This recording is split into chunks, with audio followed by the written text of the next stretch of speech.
찬양합니다. 내 삶의 주 되신 주님을 찬양합니다. 내 삶의 주 되신 주님을 찬양합니다. 아멘. 예수는 나의 힘이 되시는 걸 믿으십니까? 아멘. 예수는 내 힘이요.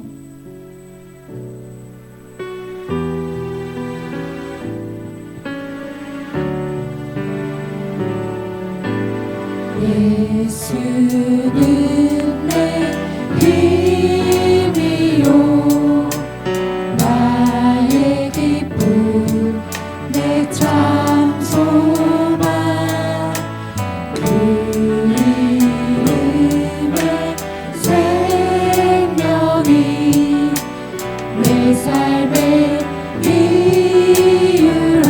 내가 사나 죽으나 내가 사나 죽으나 그 이름을 위하여 내 모든 것 다 드리니 나를 받으소서. 오직 주만 따라갑니다. 오직 주만 높이 받으소서. 내 평생에 그 이름을 그의 선하심을 세상에 노래합니다. 그 이름에 크신 능력 영원한 생명이 내 삶의 이유라. 예수는 내 힘이요 예수는 내 힘이요 나의 기쁨 내 참 소망 그 이름의 생명이 내 삶의 이유라.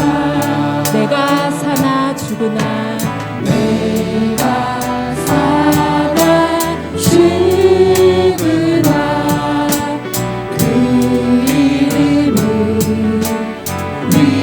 위하여 내 모든 것 다 드리니 나를 받으소서. 오직 주만 따라갑니다. 오직 주만 따라갑니다. 오직 주만 높이 받으소서. 내 평생에 그 이름을 그의 선하심을 세상에 노래합니다. 그 이름에 크신 능력 영원한 생명이 내 삶의 이유라.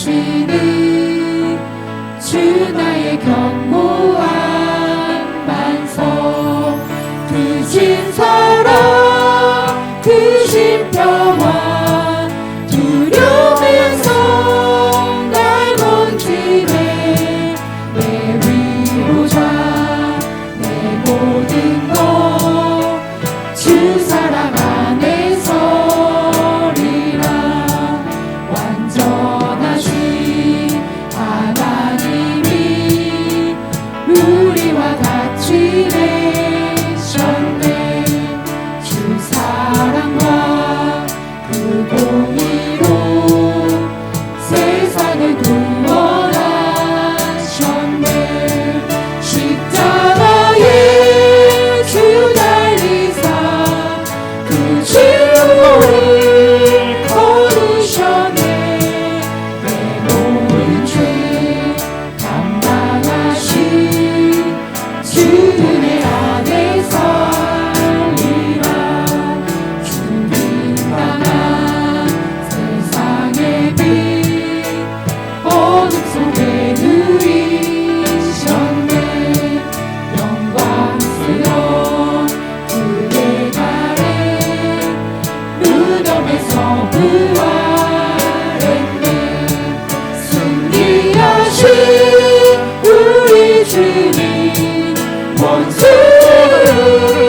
물리셨네 나 주의 것 주 나의 것 주 보혈 안에 살리라 주 예수의 능력으로 예수의 능력으로 내 속에 두려움 없네 나의 사는 모든 순간 주께서 다스리시네 어느 것도 주 손에서 날 빼앗지 못하리라 주 오실 날 기다리며 주 능력 안에 서리라 굳건한 반석 이시네 그 위에 내가 서리라 그 위에 내가 서리라 내 평생 사는 동안 주 찬양하리 여호와 하나님께 주를 찬양하리 주님을 묵상하리 즐겁도다 내 영혼 주 안에서 참 기쁘리 내 영혼아 주님을 송축하라 내 영혼아 주님을 찬양하라 내 영혼아 주님을 송축하라 내 영혼아 주님을 찬양하라 내 평생 사는 동안 내 평생 사는 동안 주 찬양하리 여호와 하나님께 주를 찬양하리 주님을 묵상하리 즐겁도다 내 영혼 주 안에서 참 기쁘리 내 영혼아 주님을 송축하라 내 영혼아 주님을 찬양하라 내 영혼아 주님을 송축하라 내 영혼아 주님을 찬양하라 이 시간 주님께 선한 목자 대신 우리 주여 박수 치시면서 찬송 드리시겠습니다. 선한 목자 대신 우리 주 선한 목자 되신 우리 주 항상 인도하시고 많죠 동산 좋은 곳에서 우리 먹여주소서 선한 목자 되신 주님 목자 구세 주여 항상 인도하소서 선한 목자 구세 주여 항상 인도하소서 양의 문이 되신 예수여 우리 영접하시고 길을 향해 우리를 항상 인도하소서 선한 목자 구세 주여 기도 들어주소서 선한 목자 구세 주여 기도 들어주소서 힘이 많고 약한 우리도 용납하여 주시고 주의 넓고 크신 은혜로 자유롭게 하셨네 선한 목자 구세 주여 지금 나아갑니다 선한 목자 구세 주여 지금 나아갑니다 일찍 주의 뜻을 따라서 일찍 주의 뜻을 따라서 살아가게 하시고 주의 크신 사랑 베푸사 주를 좋게 하소서 선한 목자 선한 목자 구세 주여 항상 인도하소서 선한 목자 구세 주여 항상 인도하소서 주와 같이 기가는 것 즐거운 일 아닌가 우리 주님 걸어가신 발자취를 밟겠네 한 걸음 한 걸음 주 예수와 함께 날마다 날마다 우리 걸어가리 어린아이 같은 우리 미련하고 약하나 주의 손에 이끌리어 생명길로 가겠네 한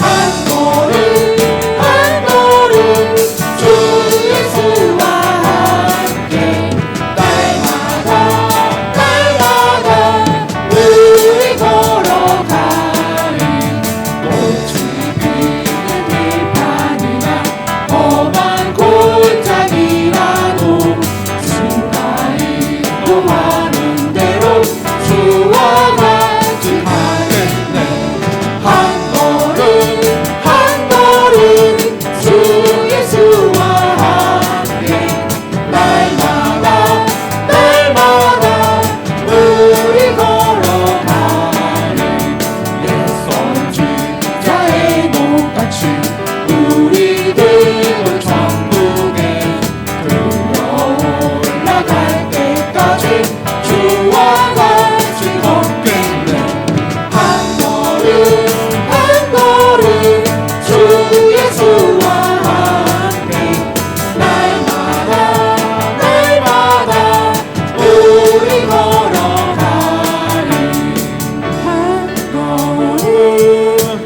한 걸음 주 예수와 함께 이 시간 주님과 한 걸음 한 걸음 동행하는 삶을 살기를 기도합니다. 우리 걸어가리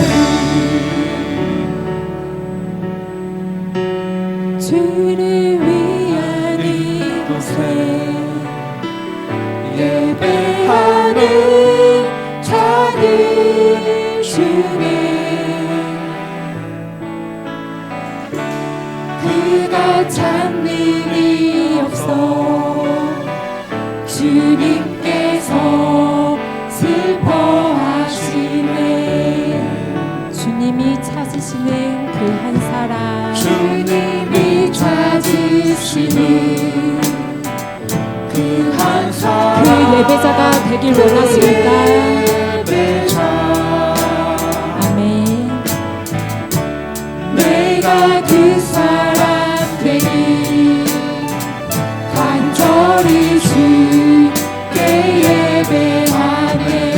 주내로 주내로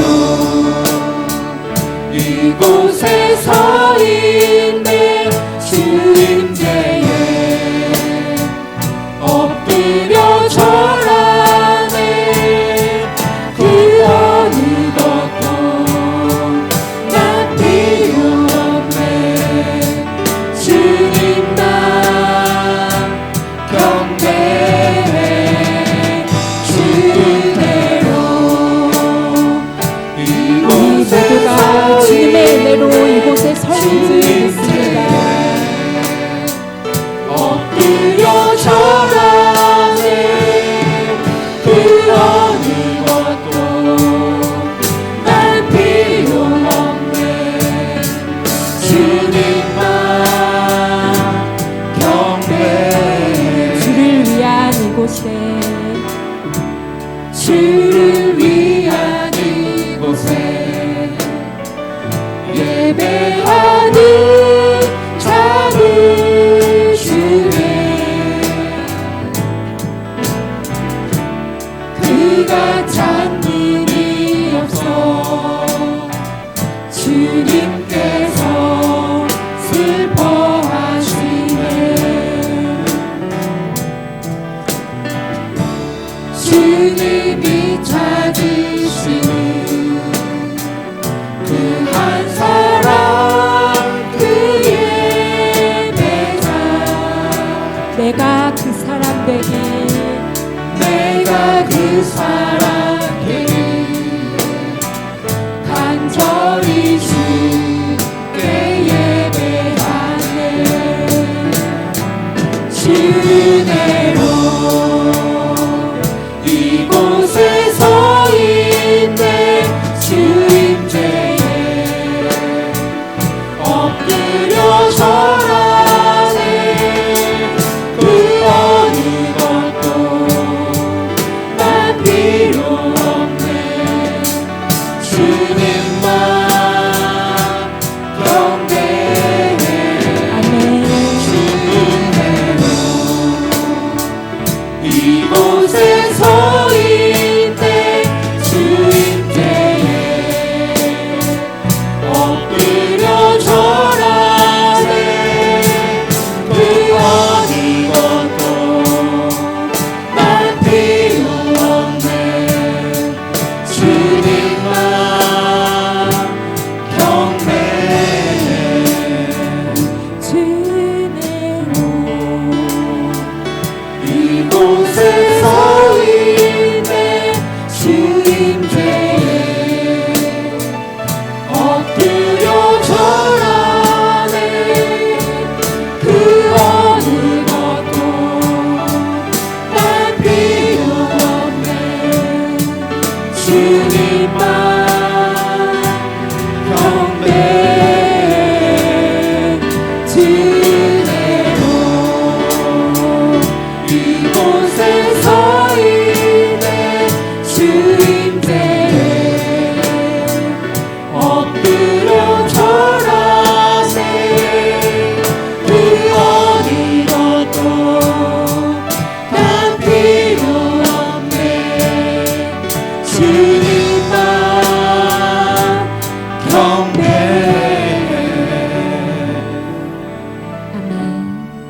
이 시간 주를 위한 이곳에 예배하는 한 사람을 주님께서 찾으십니다.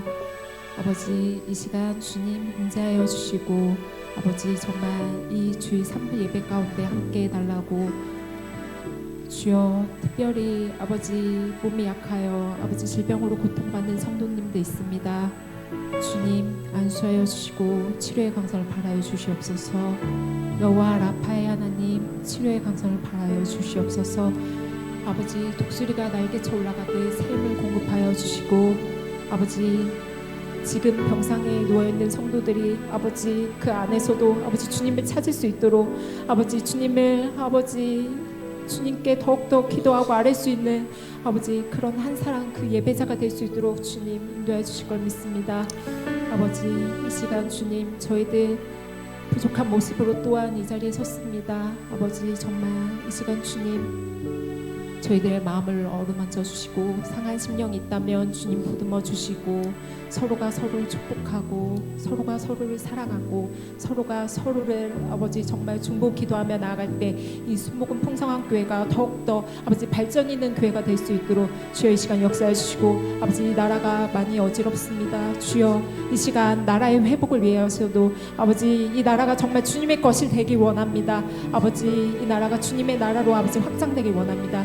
이 시간 주여 찾고 아버지 예배를 위해서 기도하시고 이 나라를 위해서 아버지 질병으로 고통받는 성도들 위해서 기도하시길 원합니다. 주여 찾고 기도하시겠습니다.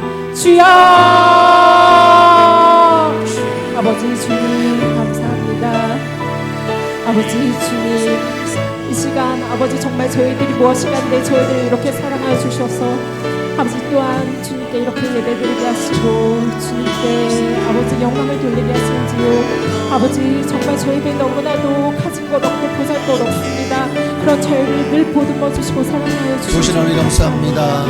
참 힘들고 어려운 시간들을 우리가 견뎌내고 있지만 하나님 얼마든지 주님이 우리와 함께 하시면 넉넉히 이길 줄로 믿습니다. 지금은 우리가 기도해야 될 때인 줄로 믿습니다. 정말 우리 나라와 민족을 위해서 기도해야 되고 또 이렇게 질병으로 고통당하시는 성도님들과 하나님이 없는 자들을 위해서도 그들이 정말 이 나라 민족이 예수 믿고 구원받도록 우리가 정말 기도해야 될 줄 믿습니다. 한국교회가 살아나고 한국교회가 다시 한번 부흥의 불길이 타오르게 하여 주시기를, 또한 이 지역에 수많은 죽은 영혼들을 살려내도 강의원 지역의 수많은 교회들, 대서 지역에 또 진천구 음성 지역에 또 교회들뿐만 아니라 우리 성도님들도 힘을 다해서 지역사회를 복음화시키는 일에 앞장서고 복음을 전하는 우리가 되게 하여 주옵소서. 이 시간도 온전히 주님을 찬양하며 예배합니다. 하나님 홀로 영광 받으시옵소서. 아멘.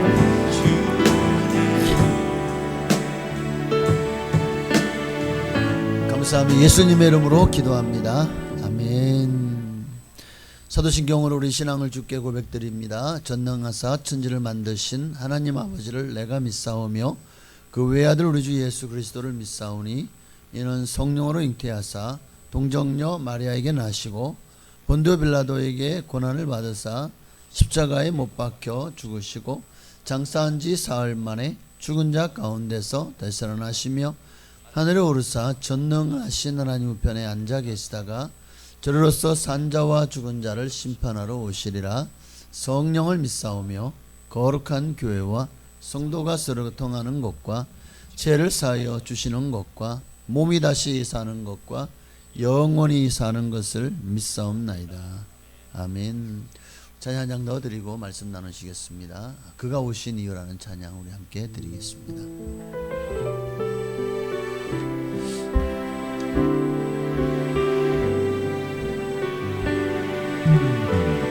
이 세상 가장 아름다운 순종의 눈물, 온 세상 다시 빛나게 한 생명의 눈물, 그가 이 땅에 오신 이유 죽어야 살게 되고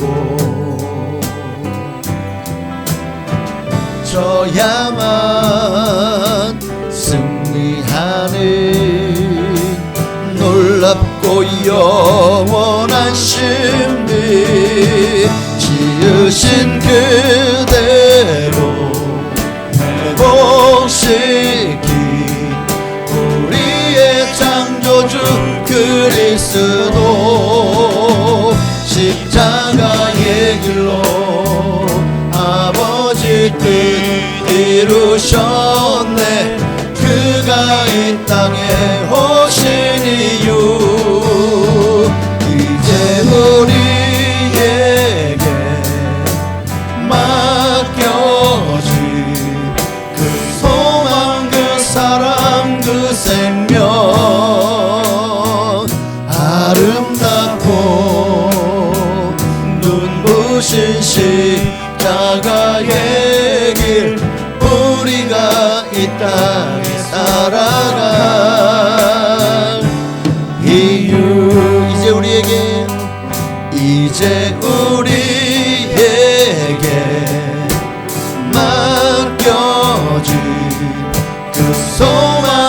사랑 그 생명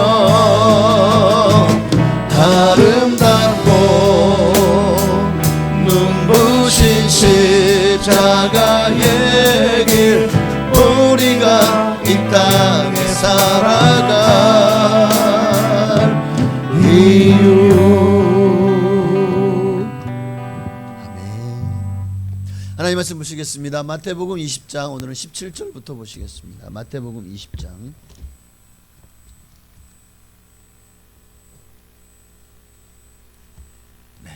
17절 부터 19절까지 말씀 보시겠습니다. 다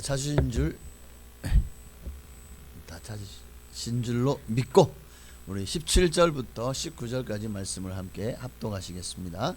예수께서 예루살렘으로 올라가려 하실 때 따로 데리시고 보라 우리가 예루살렘으로 올라가노니 인자가 대제사장들과 서기관들에게 넘겨짐에 그들이 죽이기로 결의하고 이방인들에게 넘겨주어 그를 조롱하며 채찍질하며 십자가에 못 박게 할 것이나 제3일에 살아나리라.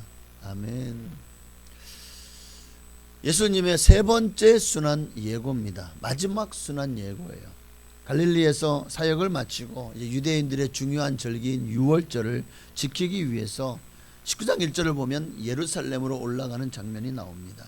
가시는 도중에 자신의 미래에 대해서 이제 예루살렘에 올라가서 어떻게 고난을 받으시고 십자가에 지시고 죽으시나 사흘 만에 부활하실 것에 대해서 제자들에게 예고하시는 말씀이 본문이에요. 이게 세 번째예요.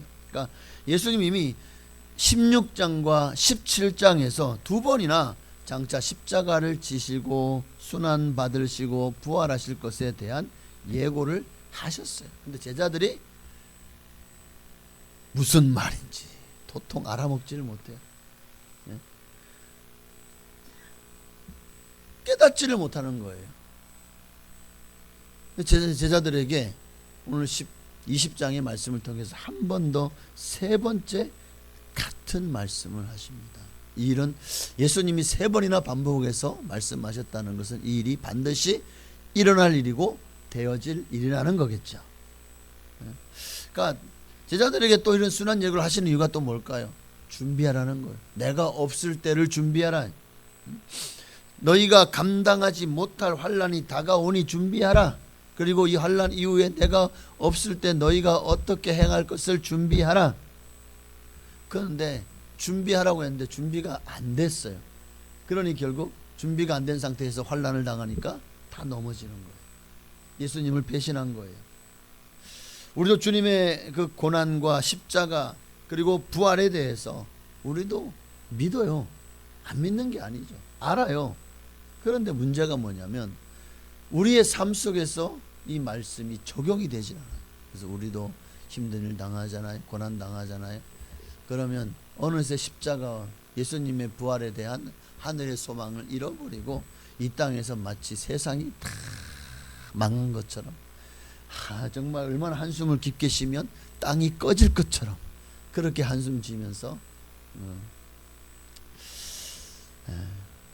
아니 정말 예수 믿는 사람으로서의 모습을 보이지 않을 때도 있더라는 것입니다. 오늘은 이 순환 예고가 우리에게 주는 의미를 이번 주와 다음 주에 걸쳐서 2주 동안 말씀을 함께 나누려고 합니다. 예수님이 순환에 대한 예고가 오늘 본문에 몇 절이죠? 18절에 보니까 보라 우리가 예루살렘으로 올라가노니 인자가 대제사장들과 서기관들에게 넘겨짐에 그들이 죽이기로 결의하고 이방인들에게 넘겨주어. 대제사장과 서기관들이 죽이기로 결의합니다. 그런데 그 당시 로마법에 로마의 어떤 관청, 그러니까 로마의 법을 집행하는 자들이 아닌 일반인이 그들이 아무리 종교 지도자고 대제사장이고 해도 그들에게는 사형을 시킬 권한이 없었어요.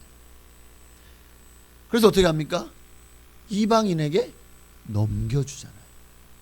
죽이기로 결의하고 그러나 자기들 법으로는 사형시킬 수가 없으니까 이방인들 바로 로마 총독부에 있는 본디오 빌라도에게 넘겨주죠.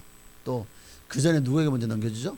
헤롯 왕에게도 넘겨주죠. 다 이방인들입니다. 그래서 그를 조롱하고 채찍질하고 십자가에 못 박아버리죠. 그런데 이미 이런 일이 있을 것을 예수님이 순환을 예고를 즉 예언을 하신 거예요. 이런 일이 있을 것이다. 왜 유대인들이 이방인들과 손을 잡았을까?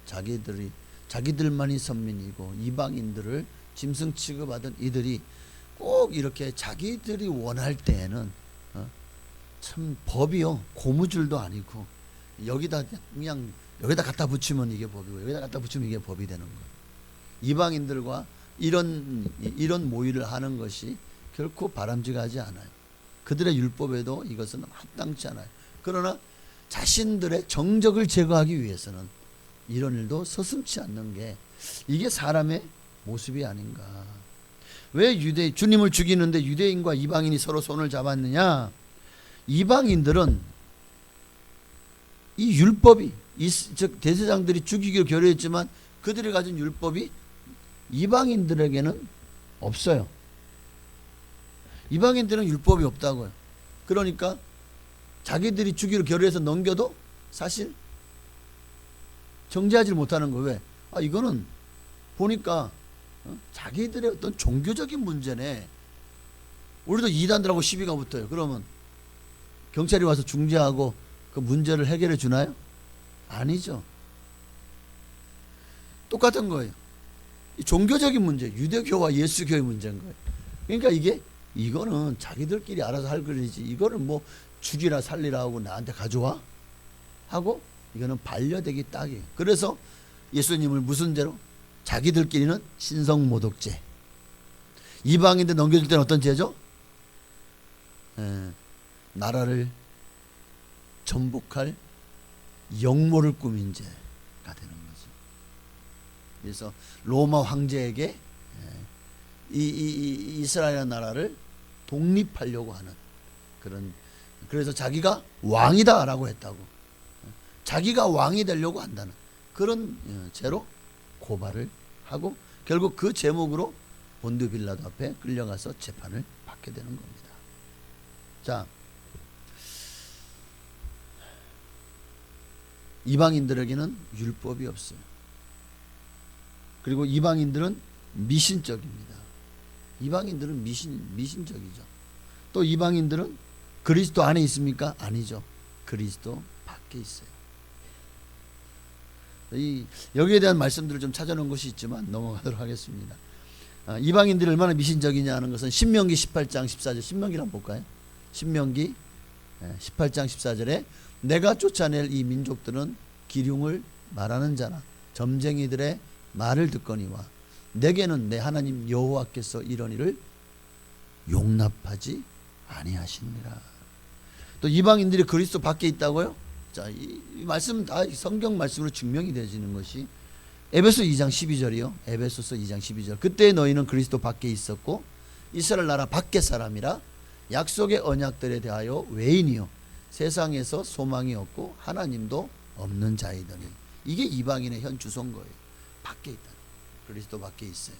이스라엘 나라 밖의 사람이 하나님의 약속의 언약에 대해서도 외인입니다.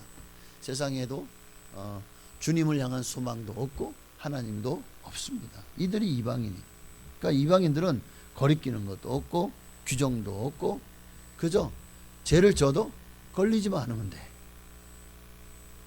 근데 이런 이방인들의 모습이 안타깝게도 우리에게도 그런 모습들이 있더라는 겁니다. 우리도 그런 모습이 있지 않습니까? 빨간 불 신호라도 남이 안 보면 돼 하고 그냥 건너가고 지나가고 뭐 그런 것들만 또 시작해서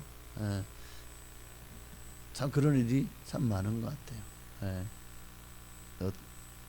밥을 먹고 왔는데 저희가 이제 목사님들이 밥을 먹고 왔는데 보니까 6명이 먹었는데 5명 국만 계산이 된 거예요. 한 사람이 화장실 간 사이에 이걸 5명이라고 5명 계산을 해준 거야. 걔 나와가지고 보니까 이상하게 이 영수를 보니까 그런이 안 맞아. 그러니까 그 목사님이 이거 뭐가 잘못됐지 하다가 결국 전화를 했어요. 전화를 해가지고 우리가 6명이 먹었는데 이거 5명분밖에 밥이 계산 안 된 것 같다. 그랬더니 아유 자기들 그랬대, 실수했대. 그러면 계좌를 불러주시면 입금해 드리겠습니다 하고 입금을 해주더라고요. 여러분은 어떻습니까? 마트에 갔는데 내가 계산해서 틀림없이 여기 산업 왔는데 영수증에 보니까 없어. 야 이거 웬 땡 잡았냐? 어? 뭐 여러분은 그러실 건가요? 아니면 가가지고 내가 틀림없이 사왔는데 보니까 계산이 안 됐네요 하고는 다시 계산을 해서 돈을 지불하시겠습니까? 여러분도 정말 양심껏 사시기를 바랍니다. 근데 이런 이방인들의 모습이 오늘 예수 믿는데 우리 안에도 있다는, 공짜를 좋아하는 것부터 시작해서 있더라는 거예요. 그러니까 믿음이 있다면서도 사실 생활 속에서 우리가 얼마나 많은 죄를 저지르고 있는지, 그렇게 어쩌면 우리도 날마다 그리스도를 다시금 십자가에 못 박는 그런 죄를 짓고 있는 것은 아닌지를 한 번 더 살펴봐야 될 것 같습니다. 예수님은 제자들이 배신할 것을 알았을까요? 몰랐을까요? 순한 예고를 하면서도 제자들을 보면서 아이고 주님 걱정하지 마세요. 우리가요 주님 지켜줄게요. 주님 다른 사람 다 배신을, 나는 절대 배신하지 않겠습니다. 베드로부터 시작해서 다른 자들도 아이고 그럼 베드로 니만 제자냐? 우리도 제자야. 우리도 배신하지 않을 거예요. 그랬거든요. 근데 예수님이 겟세마네 산에서 붙잡히실 때 어떻게 됐습니까? 다 도망가 버리잖아요. 다 도망가 버려. 예수님을 따르는 많은 무리들이 떠났고 배신했고 예수님께 은총과 은혜를 입었던 자들이 그 군중 심리에 의해서 예수님을 십자가에 못 박으라고 그 자리에서 고함치고 손을 올리고 하는 자리에 있었다는 거예요. 참 수많은 인간 군상들이 제자들부터 시작해서 지금 이 시대에 오면서까지도 많은 사람들이요 예수님을 배반합니다. 배반했습니다. 또 지금도 배반하고 있습니다. 그런데도 우리 주님은 어떤 분입니까? 우리 주님은 요한복음 13장 1절에 보니까 6월절 전에 예수께서 자기가 세상을 떠나 아버지께로 돌아가실 때가 이른 줄 아시고 세상에 있는 자기 사람들을 사랑하시되 끝까지 사랑하시니라. 끝까지. 제자들은 주님을 다 배반했는데 예수님은 그들을 다 용서하시죠. 그러면 주군을 배신하는 것보다 더, 그러니까 믿는 사람들에게 자신과 함께 할 수 있는 사람들이 다 자신을 배신하고 떠날 때 그 아픔은 겪어보지 않은 사람은 아마 모를 것 같아요. 예수님도 그런 배반을, 사람들이 다 자기를 버리고 십자가 못 박혀 죽으실 때 제자들 중에 요한만이 그 어머니 마리아를 모시고 와가지고, 예수의 어머니, 육신의 어머니 마리아만 모시고 와서 그 장면을 바라보고 있었어요. 그 외에 한 사람도 예수님의 고난에 동참하는 사람이, 그 죽으심에 그 자리를 지키고 있는 사람이 없었다는 거예요. 제자라고 하면서 스승을 위해서. 오늘 주님, 우리는 그럼에도 그들을 끝까지 사랑하셔서 용서하시고 사용하셔서 마침내 그들이 그 사랑을 깨닫고 다 순교하기까지 주님의 사랑은 끝까지 사랑하시니라.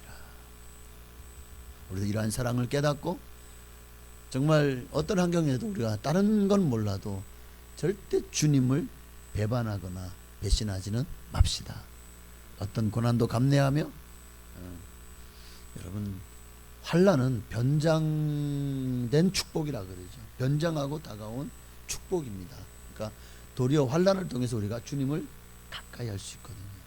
환난이 없으면, 그러니까 고난 당한 것이 내게 유익이라 이로 인하여 내가 주의 율례를 배우게 되었나이다. 고난 당하기 전에는 내가 그릇 행하였으나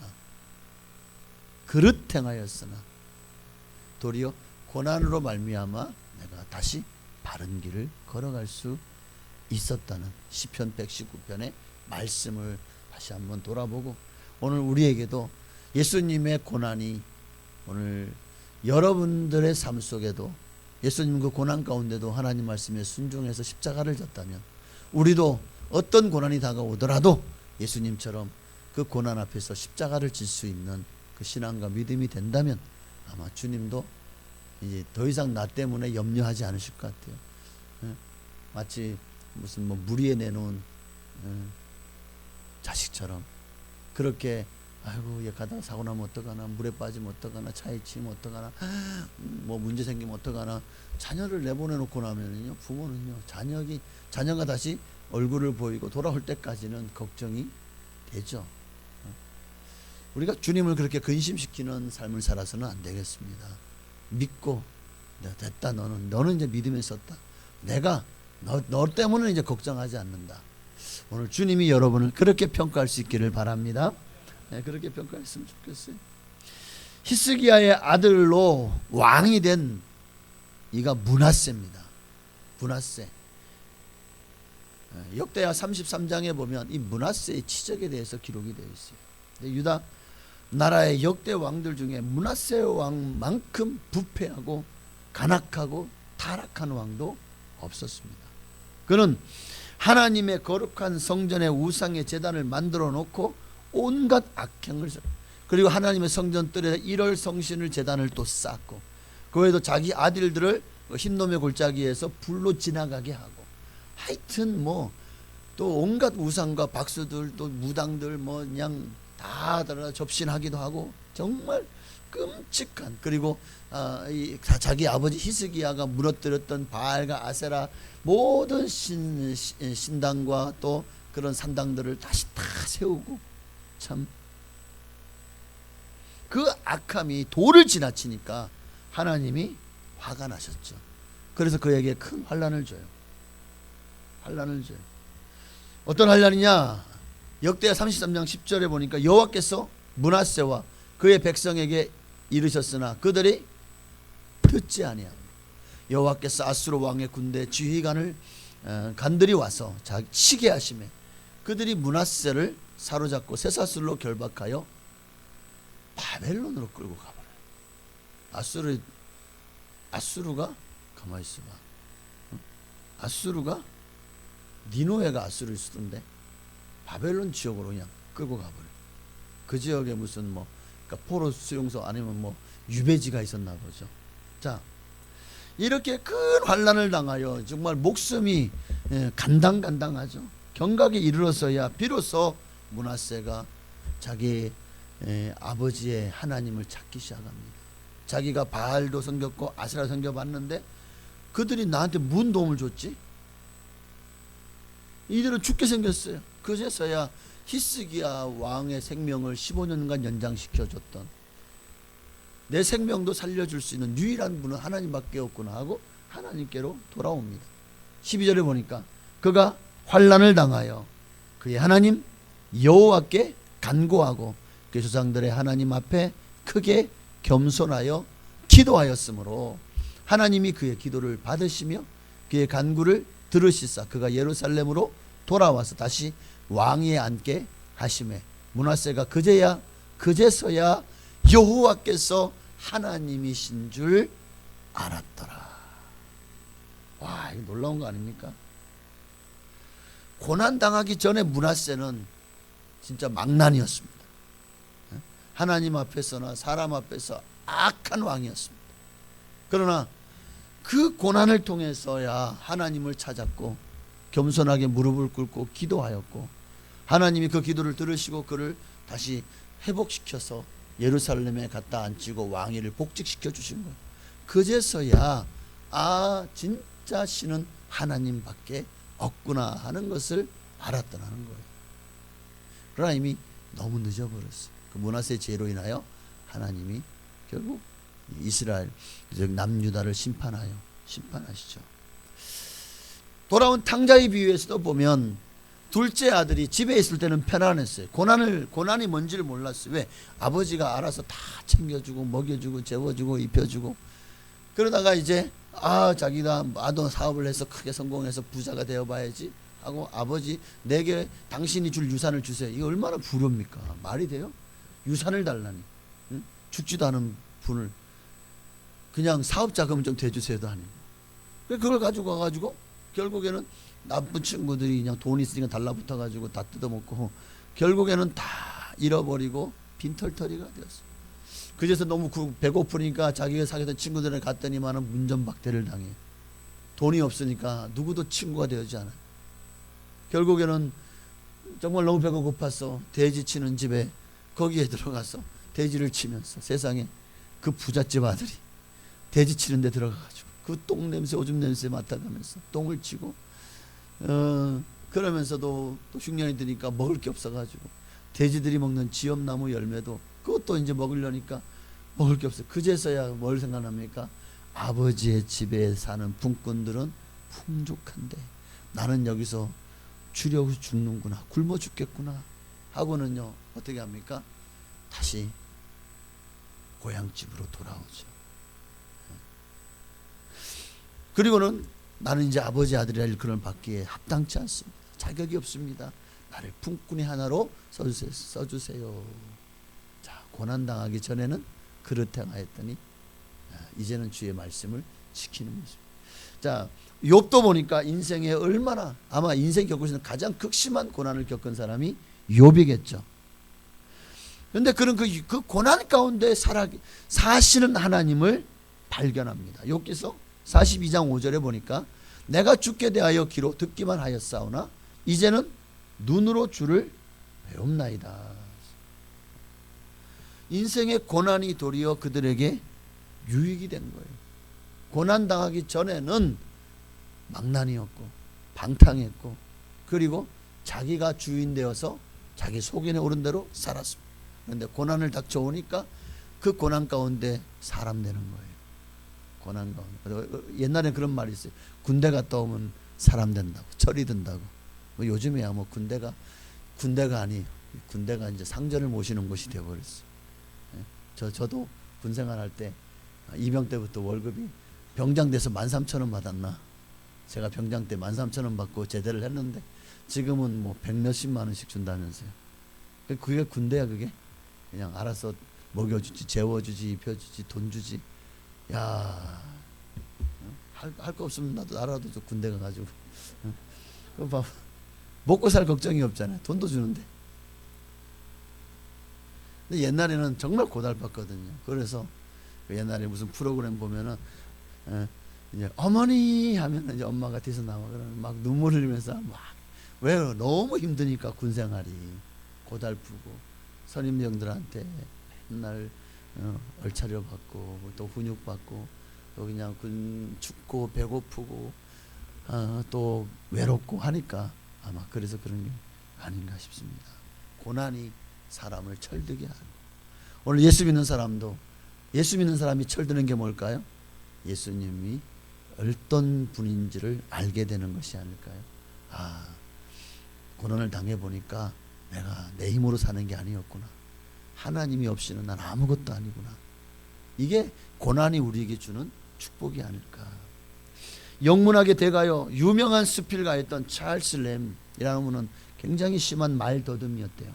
그래서 대학 입학도 못했고 정신병에 너무나도 이게 막 사람들 사이에서 너무나도 참 이게 바보 취급을 받다 보니까 정신병에 걸렸어요.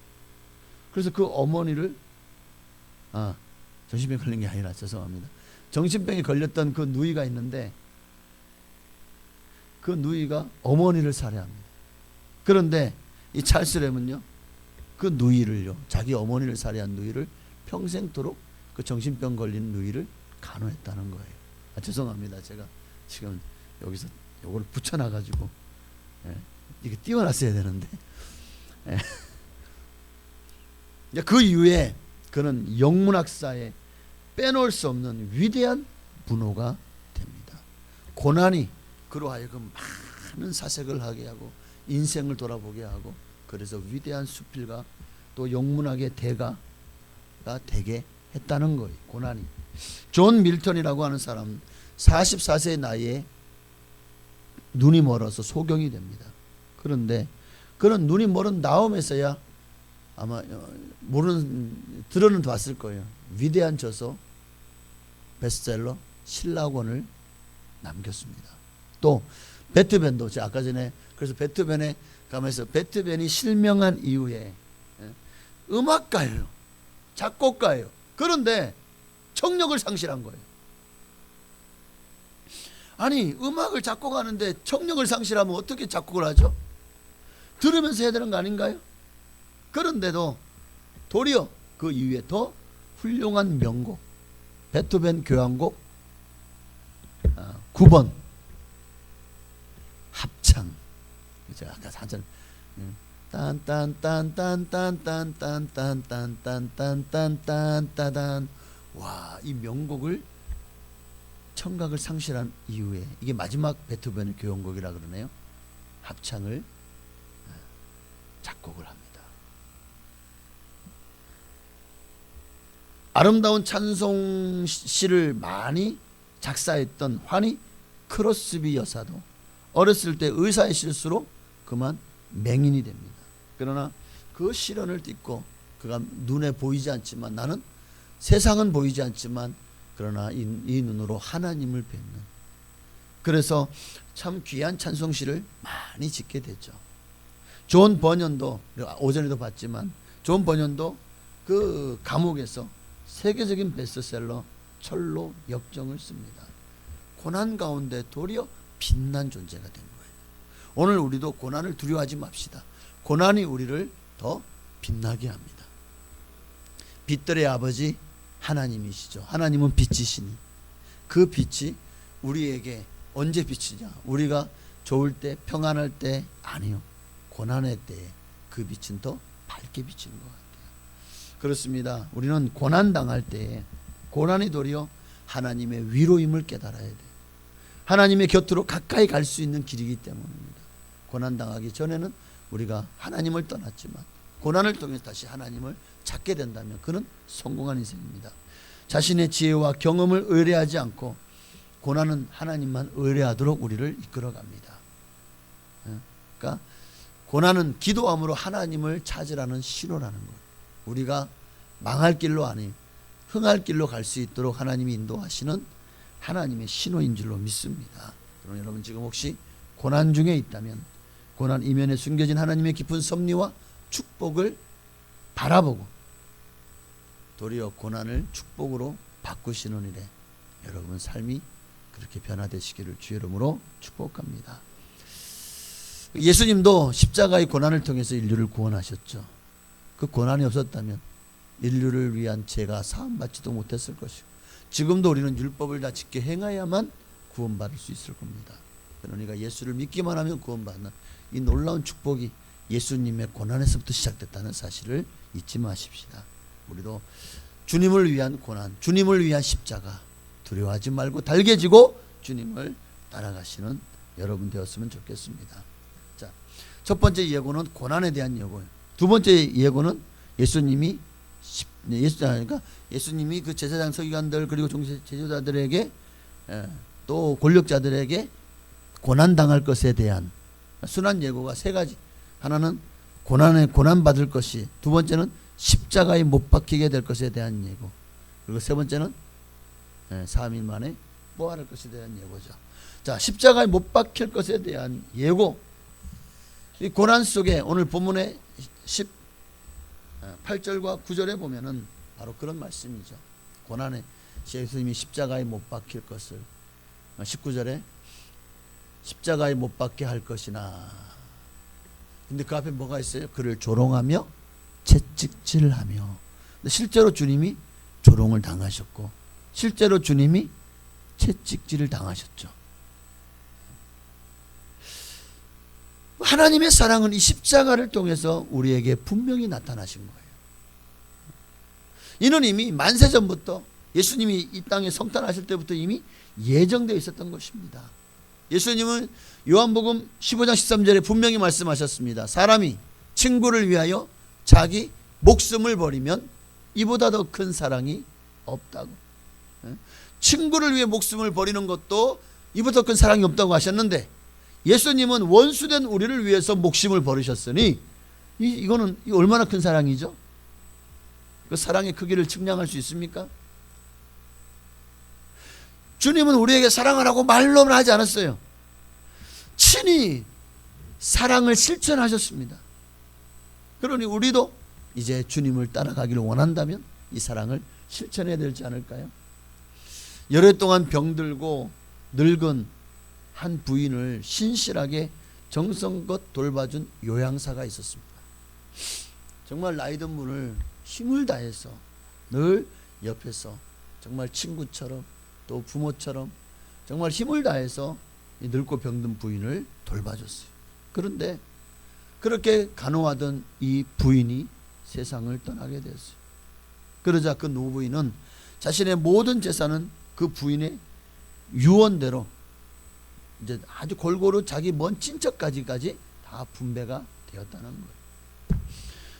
그러나 요양사의 그 희생적인 봉사에 대해서는 아니 뭔가 보상을 나에게도 뭔가 좀 이제 돌아가시기 전에 어떤 유언 남겨서 뭔가 해주지 않을까 싶었는데 이 부인 돌아가시기 전에 마지막으로 작은 열쇠 하나만 준 거예요. 그리고 이제 돌아가신 이후에 변호사를 통해서 자기에게 뭐가 크고 검은 나무 십자가 하나만을 전달받은 거예요. 뭐야 이거? 나는 죽으라고 고생하고 진짜 수년을 그렇게 똥오줌 다 가려주고 병수발 해주고 친구처럼 옆에서 말 시켜주고 들어주고 그렇게 고생을 했는데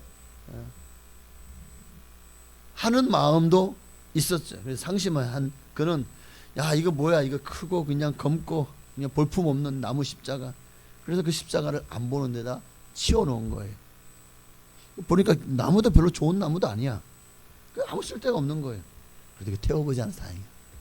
여러 해가 지난 후에 어느 날 집을 청소하다가 그만 이 나무 십자가를 치워놓은 나무 십자가를 발견하게 된 거예요. 그녀가 가만히 생각해 보니까 왜 나한테 이 십자가를 주셨을까 하고 생각하는데 가만히 있어봐. 이 십자가만 준 게 아니라 나한테 열쇠도 하나 줬지. 살펴보니까 정말 열쇠 구멍이 하나 있는 거야. 그 십자가에 뒤쪽에. 그 구멍을 그제서야 발견한 거예요. 그래 가만히 있어봐. 열쇠 구멍에 뭘 해도 뭐 안 돼. 뭐 돌을 뭐 이렇게 뭐 뭘 넣어도 안 맞는 거예요. 그러다가 자기에게 작은 열쇠를 주었던 것을 이제 생각나서 깨닫고 막 뒤적거려서 마침내 찾았어. 그리고 그 구멍에 맞춰 열어보니까 달깍하고 뒤에 십자가에 문이 열렸어요. 그 안에 뭐가 있었게요?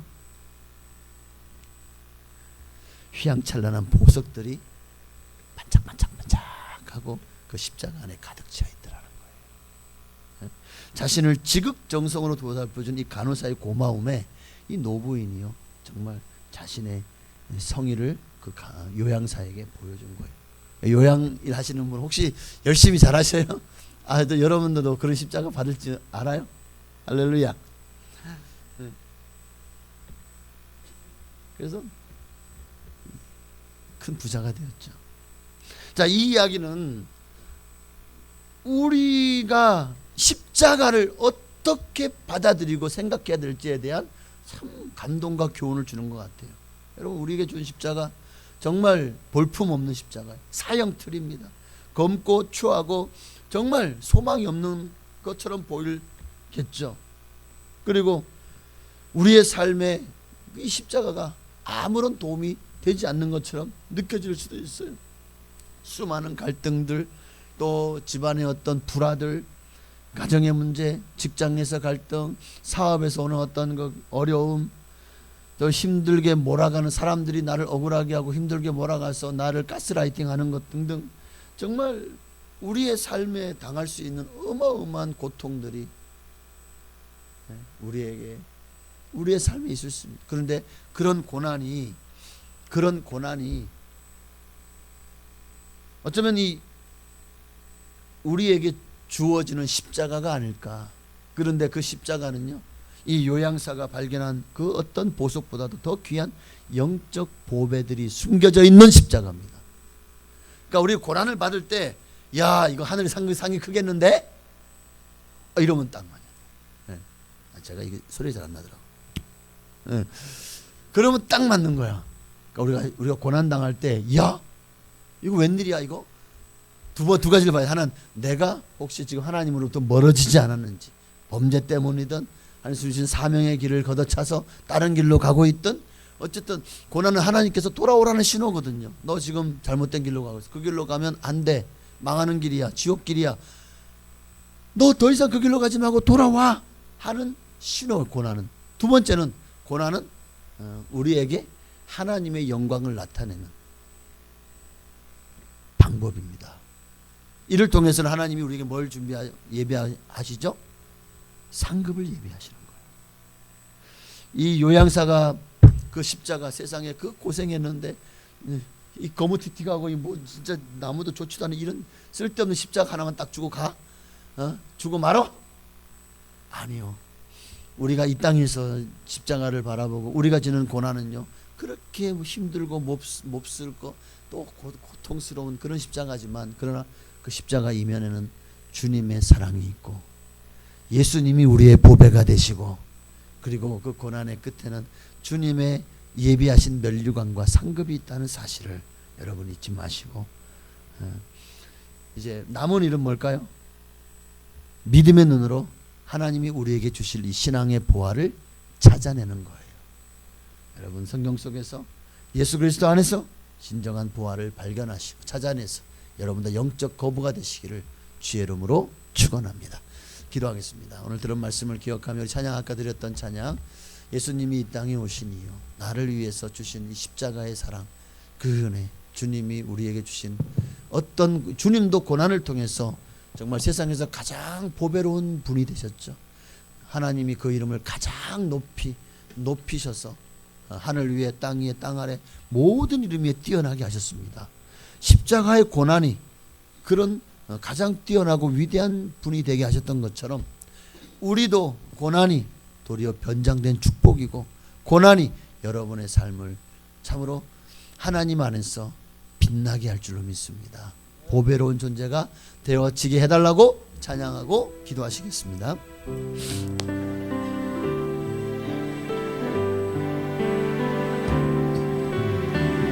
이 세상 가장 아름다운 순종의 눈물, 온 세상 다시 빛나게 한 생명의 눈물, 그가 이 땅에 오신 이유, 죽어야 살게 되고 져야만 승리하는 놀랍고 영원한 신비, 지으신 그대로 회복시킨 우리의 창조주 그리스도, 십자가의 길로 아버지 뜻 이루셨네.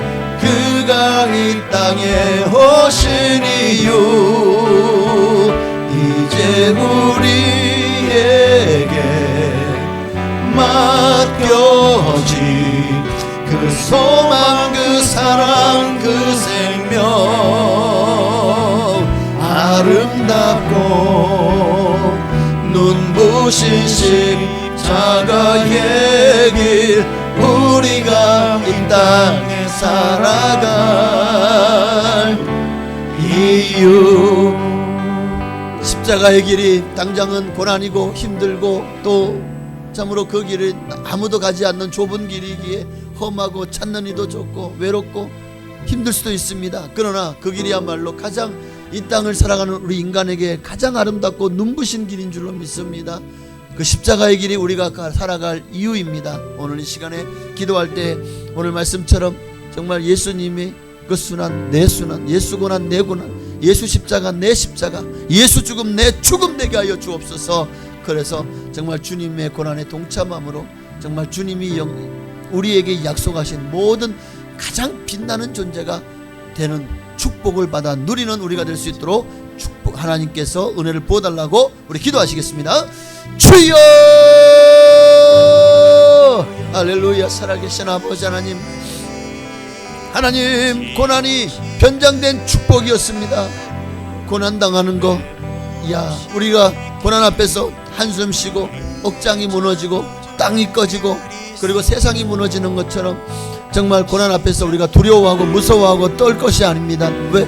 고난은 하나님이 우리에게 복 주시는 길이기 때문에 우리가 잘못된 길로 갈 때 그 잘못된 길로 가는 자녀를 어찌 정말 훈육하고 돌이키는 부모가 되어야 되지 않겠습니까? 우리 하나님도 우리가 잘못된 길로 갈 때 우리에게 그 길은 망하는 길이야, 너 그 길로 가면 너 인생 망쳐,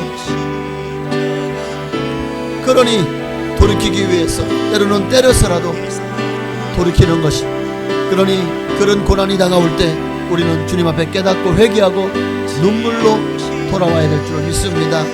또 한 가지 고난은 하나님이 우리를 테스트하는 고난입니다. 우리의 신앙과 믿음을 저울질하시고 그 믿음을 평가하셔서 우리가 이만한 직분을, 이만한 일을 맡겨도 넉넉히 감당하겠구나, 이를 위해서 주님이 고난을 통해서 우리를 테스트하는 것입니다.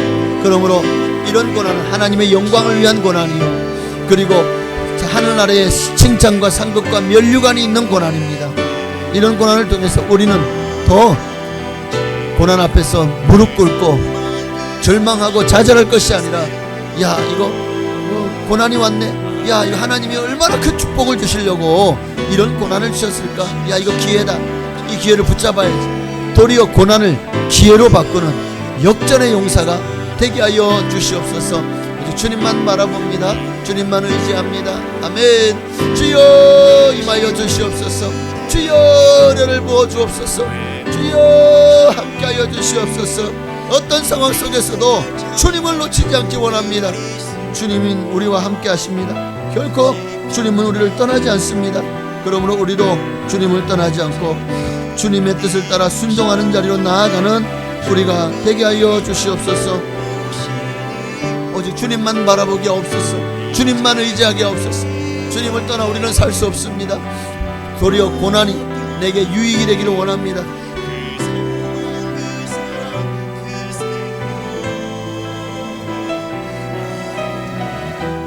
오직 고난을 통해서 고난을 없기를 원하기보다 어떤 고난도 이겨내고 극복할 수 있는 믿음을 달라고 기도하는 것이 진정한 성도의 자세인 줄로 믿습니다. 아멘. 지으신 그대로 회복시키 우리의 창조주 그리스도 십자가의 길로 아버지 뜻 이루셨네. 그가 이 땅에 오신 이유 이제 우리에게 맡겨진 그 소망, 그 사랑, 그 생명 아름답고 눈부신 십자가의 길 우리가 이 땅에 살아갈 이유. 하나님 감사합니다. 우리 인생에 정말 예수 그리스도로 말미암아 주어진 복이 얼마나 많은지 정말 찬양처럼 받은 복을 세어보아라. 주신 복을 내가 알리라.